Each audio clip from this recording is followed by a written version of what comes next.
Jean Lémarie, vous recevez le directeur général de Paris 2024. Bonsoir Étienne Taubois. Bonsoir. Vous pilotez cette candidature française pour les Jeux Olympiques de 2024 et vous venez de franchir un cap puisque tout à l'heure vous avez dévoilé et détaillé le financement du projet. Si Paris est retenu, vous avez prévu d'investir 3 milliards pour les équipements, pour les infrastructures. Qui va payer, Étienne Taubois ?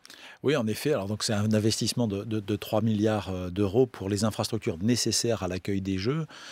Aujourd'hui, le budget est réparti entre 50-50, entre les pouvoirs publics et le privé, en fonction de la destination future des bâtiments qui seront construits. Qu'est-ce qui va coûter le plus cher ? Alors, aujourd'hui, ce qui pèse le plus lourd dans l'enveloppe, c'est le village olympique. Sachant que ce village olympique, il va aussi créer des logements. On parle de 3500 logements après les Jeux.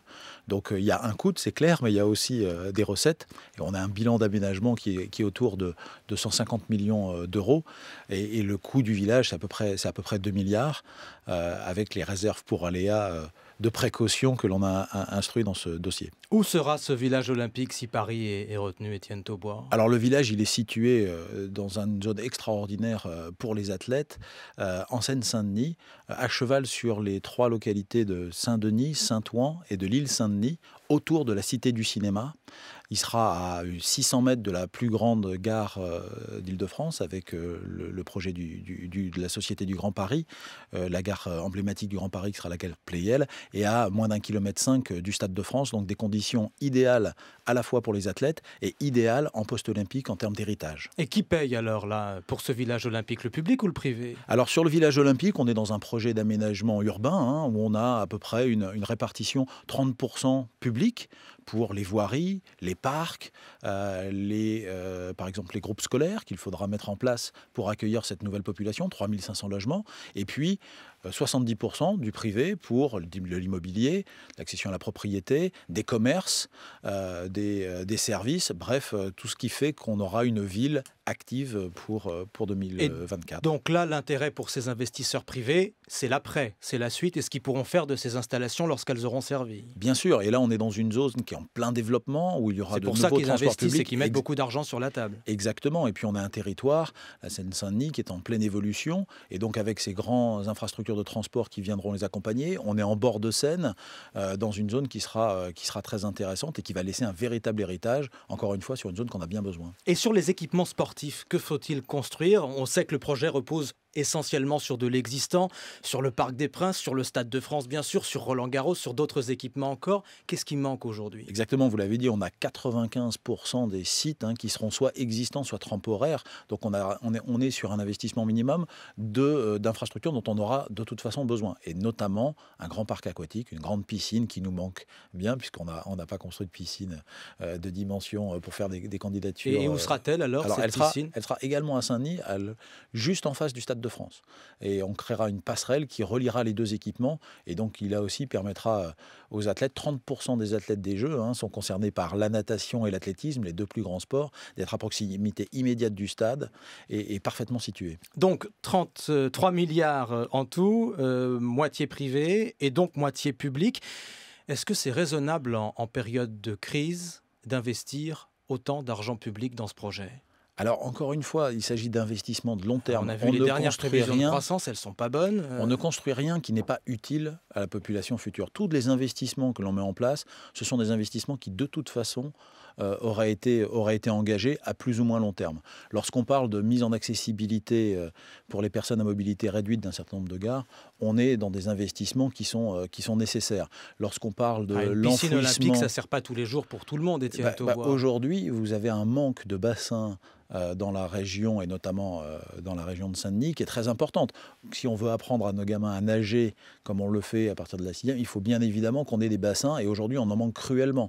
De la même manière que lorsqu'on parle de l'enfouissement de lignes de très haute tension, aujourd'hui on est sur une zone où c'est les dernières lignes haute tension qui nécessitent un enfouissement. Ça permet d'accélérer ces projets. Donc tous ces aménagements connexes ils sont nécessaires. Et quand on parle de village olympique, on a besoin de 70 000 logements par an en région Île-de-France. Donc les 3500 que l'on va apportés par ce projet sont des investissements nécessaires. Et donc, on ne paye pas les Jeux. On ne paye pas les jeux au travers de ces investissements. On est en train de faire de l'aménagement du territoire et c'est pour ça d'ailleurs qu'on a toutes les collectivités, la région, les villes, l'État derrière ce projet. Depuis 30 ans, systématiquement, le budget des Jeux Olympiques explose. Pourquoi est-ce que ce serait différent à Paris ? Alors, le budget des infrastructures est différent du budget d'organisation, c'est deux budgets différents. Pourquoi on est très confiant sur les chiffres qu'on a? D'abord, on a pris le temps. Vos prédécesseurs aussi disaient qu'ils étaient confiants. On a pris le temps de faire des études. Je vous rappelle que ce chiffre de 3 milliards, il est là depuis 2 ans et à chaque fois, à chaque expertise, il est confirmé. On a une réserve pour aléas qui est assez importante, significative, plus de 10% du projet global, ce qui nous permettra de faire face à d'éventuels imprévus. Une hausse éventuelle de 10%. Donc, c'est compris à l'intérieur déjà de nos prévisions. Et puis, même si 3 milliards, c'est beaucoup d'argent, un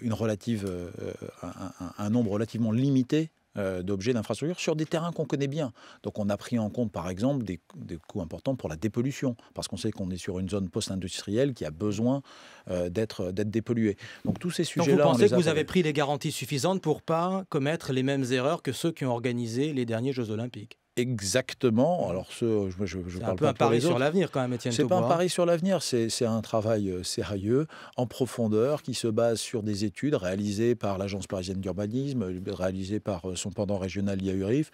On s'appuyait sur des professionnels pour avancer sur ces choses-là. Et aujourd'hui, on est confiant parce qu'on est sur des territoires connus, que ces projets seront dans l'enveloppe annoncée. Dans l'histoire des Jeux Olympiques, le dernier grand succès sur le plan économique, je dis bien sur le plan économique, ce sont les Jeux de Los Angeles en 84. Et justement, Los Angeles est candidate pour ces Jeux de 2024. Est-ce un bon dossier? Est-ce que Los Angeles a un bon dossier? Il y a quelques points communs d'ailleurs entre la candidature américaine et la candidature sur française. le plan économique, il n'y a pas que Los Angeles. Londres a été plutôt un très grand succès. Sydney, aujourd'hui, est plutôt très satisfait sur le plan économique des retombées. Et nous, on pense que le projet de Paris 2024 sera très intéressant sur le plan des retombées économiques. On a fait une étude validée par le comité, le CDES de Limoges, qui montre que, et de manière très, très conservatrice, on a plus de 10,7 milliards de retombées positives simplement sur l'Île-de-France à l'organisation. C'est le haut de la fourchette, ça. C'est le milieu de la fourchette en prenant un taux multiplicateur. Enfin bref, je ne vais pas rentrer dans les détails, mais je ne rentre pas dans le terme. Mais en tout cas, on est très très confiant. Quand on compare ce 1,5 milliard d'investissement public et qu'on le met en face de ces 10,7 milliards de retombées, encore une fois de manière conservatrice, on voit qu'on est très confiant sur les retombées économiques de ce projet. Étienne Taubois, directeur général de Paris 2024. Étape nouvelle franchie en attendant la suite et le résultat donc dans un an maintenant, Étienne Taubois. Merci. Merci à vous.